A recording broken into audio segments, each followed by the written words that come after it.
آقا صلی اللہ علیہ وسلم کے دیوانوں گناہوں کے لیے، عیاشیوں کے لیے، گناہوں کے اڈوں کو آباد کرنے کے لیے الگ الگ مقامات پر، الگ الگ انداز سے، الگ الگ مواقع پر انسان گناہ کے لیے مواقع فراہم کرتا ہے۔ کوئی کہتا ہے فلاں موقع آ جائے تو یہ عشق کا دن منایا جائے، کوئی کہتا ہے فلاں موقع آ جائے تو پکنک پر جایا جائے، کوئی کہتا ہے فلاں موقع آ جائے تو نئے سال کی خوشیاں منائی جائے۔ میں تم سے پوچھنا چاہتا ہوں، اللہ اکبر، اگر نئے سال کی خوشی لوگ صرف اتنا مناتے کہ اس وقت اللہ کی بارگاہ میں دعا کرتے کہ میرے اللہ ہمارا ایک سال گزر چکا، اب ہم نے جو جرائم کیے ہیں تو اسے معاف فرما دے، ہم نے جو گناہ کیے ہیں تو اسے معاف فرما دے، اگر اتنا کرتے تو بہت تھا۔ لیکن اللہ اکبر، نیا سال، نئے سال کو استقبال دیتے ہوئے لوگوں نے باضابطہ طور پر گناہوں کے لیے مواقع تلاش کیے، اور بالخصوص گناہ کرنے والے کبھی گوا کا رخ کرتے ہیں، کبھی بمبئی کا رخ کرتے ہیں، کبھی پکنک پوائنٹ کا رخ کرتے ہیں، کبھی باغوں کا پارکوں کا رخ کرتے ہیں، کبھی سمندر کے کناروں کا رخ کرتے ہیں، اور یہ نیو ایئر منانا ایک بہانہ ہے، دراصل وہ گناہ کے لیے موقع تلاش کرتے ہیں۔ اور یہ سارے کام وہ لوگ کرتے ہیں جس کو اللہ نے خوشحال کیا۔ اکثریت کچھ چربی چڑھے ہوئے غریب بھی ہیں جن کے لیے بزرگوں نے کہا ہے کہ غریب کے پیٹ میں 4 پاؤں ہوتے ہیں، ایسے لوگ بھی مالداروں کی برابری کے لیے گناہوں کے مواقع تلاش کرتے ہیں۔ میرے پیارے آقا صلی اللہ علیہ وسلم کے پیارے دیوانوں، نیو ایئر کے حوالے سے 3 گناہ خاص طور پر کیے جاتے ہیں، ایک تو شراب، ایک تو زنا، اللہ اکبر، اور ایک تو ظلم۔ میرے پیارے آقا صلی اللہ علیہ وسلم کے پیارے دیوانوں، لوگوں نے اب یہ اپنے اوپر لازم کر لیا ہے کہ 31 دسمبر کو ہمیں وہ نائٹ منانی ہی ہوگی، اور پوری دنیا کے اندر، بلکہ اللہ اکبر، دبئی جیسے شہروں کو ایسے سجایا جاتا ہے جیسے دلہن۔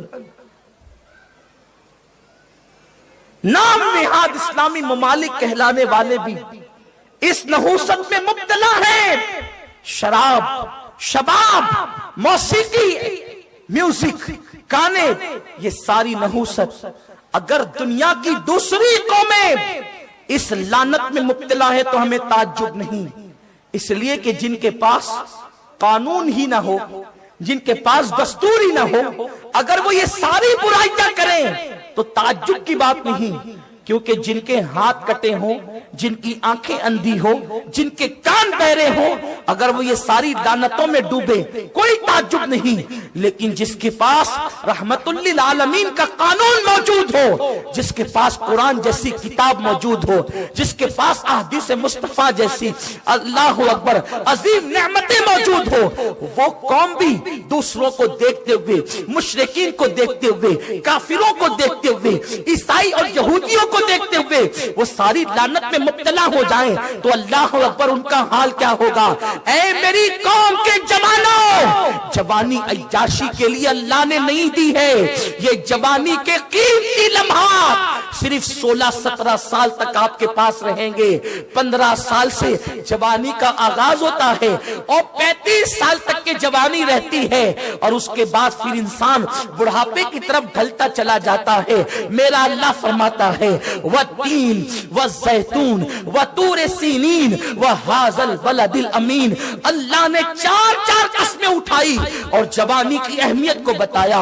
وَالتِّينِ، اللہ اکبر، جناب ابراہیم کے شہر کی قسم، اللہ اکبر، وَالتِّينِ، ابراہیم کے شہر کی قسم، وَالزَّيْتُونِ، عیسیٰ کے شہر کی قسم، وَطُورِ سِينِينَ، موسیٰ کے شہر کی قسم، وَهَٰذَا الْبَلَدِ الْأَمِينَ، محبوب کے شہر کی قسم۔ 4 بڑے پیغمبروں کی اللہ نے قسمیں یاد فرمائی، ان کے شہروں کی قسمیں یاد فرمائی۔ آپ کہیں گے 3 سے مراد تو انجیل ہم نے سنا ہے، زیتون سے مراد زیتون ہم نے سنا ہے،